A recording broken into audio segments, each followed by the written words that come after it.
Hello and welcome to the Daily Mill for Monday the 29th of March 2021.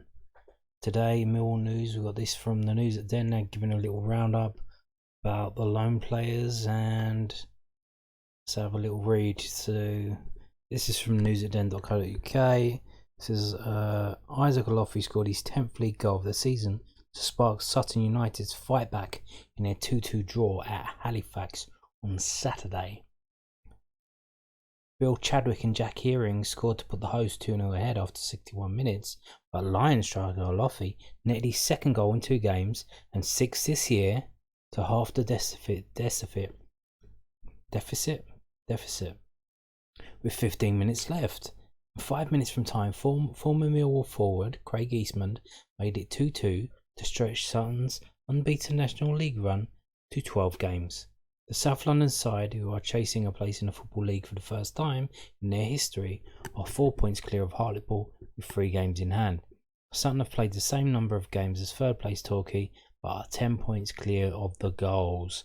Sutton travelled to 12th place Bournemouth this Easter Friday. So there's Isaac Olaofes getting 10 goals in the National League Premier Division. A pretty decent return. He was on loan to St Johnstone and he came back before going to Sutton United. So maybe if he was at Sutton United from the start of the season, maybe he might even be the conference top scorer, which isn't hard. I think it's Michael Cheek with 15 goals for Bromley, so he's not that far off, having not been there the whole season so far. Pretty decent return from Isaac Olaofes. Hopefully he'll come back to Millwall next season and do something which our strikers aren't doing, just score goals for Millwall. Moving on, also from newsatden.co.uk, they've got a piece about Gary Rowett talking about the fixtures to come. And it says Millwall manager Gary Rowett is backing his team to rise to the challenge when they face 4 of the current top 7 championship sides in April. After games against Rotherham and Stoke, the Lions play Swansea, Brentford, Bournemouth and Watford before going into the final 2 matches of the season in May. On paper it looks like one of the toughest months of the season, but Rowett's side have played 10 games against the top 7 and lost just twice. They held leaders Norwich to 2 goalless draws and only lost to Swansea and Barnsley, both away from home. Millwall could still reach the 68 points they accumulated last season. That's a big arse though, as they would have to claim 16 points from their remaining 8 games. Of those games, only Bristol City have little left to play for, but this Millwall side have shown that they are often better against teams while still chasing something tangible in the league. Their last 2 defeats came against QPR and Blackburn, both safe in mid-table. Millwall passed the 50-point mark with their win over Middlesbrough at the Den last Saturday week. When you're a club like us, it's always good to get those points in the bag early. It's always good to be in this position in the league with real opportunity to see if we can kick on, Rowett said. The main thing is we always knew on paper April looked a really big, really challenging month, but we've tended to raise our game. We've drawn against Bournemouth, against Watford, we've drawn against Norwich twice, drawn against Brentford. So we're certainly not fearful of any of these types of games, but of course we know they'll be tough and we'll be playing against teams that will be desperately needing the points to satisfy their own ambitions. We'll give it our best shot and look forward to the month.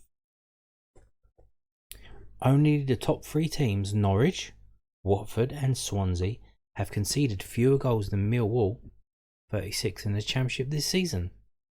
Rowett added, we've spoken about it a lot last season and this year that you have to have that solidity. If you look at the 3 teams that have got a better defensive record than us, they're the top 3 teams.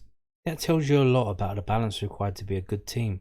The difference is all of those teams have scored maybe 10 or more goals, which is a big thing.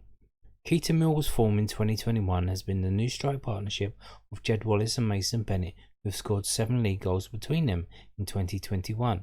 It has meant the Lions have played without a natural target man, but Rowett insisted that hasn't been a problem. I think we're the team that needs to adjust tactically against different teams, justified the right answer, Rowett said. I don't think we're the kind of team that can go out there and play our own game every match and expect to win and get results. You're always adjusting little bits. We had a spell with a bit more physicality in those forward areas, though you can argue that Mason has been as physical as any of the strikers we've played up there, won just as many aerial duels. We're always looking at different ways to create opportunities. The likes of Jed up there, you can work on different ways to try to build. Drop into areas that defenders might not want to go to and defend against him, because he's obviously got that ability to do that and then make the run forward for his chance against Borough. We've not had the chance to work on loads of things anyway. I don't think any team has. We're always adjusting the patterns we try to play to create chances. So there you go. It's international week, so there's not a lot going on. It's a Monday anyway. There is a game tomorrow. The under-23s are playing Bristol Cities. So that'll be in tomorrow's video. Thank you for watching. Goodbye.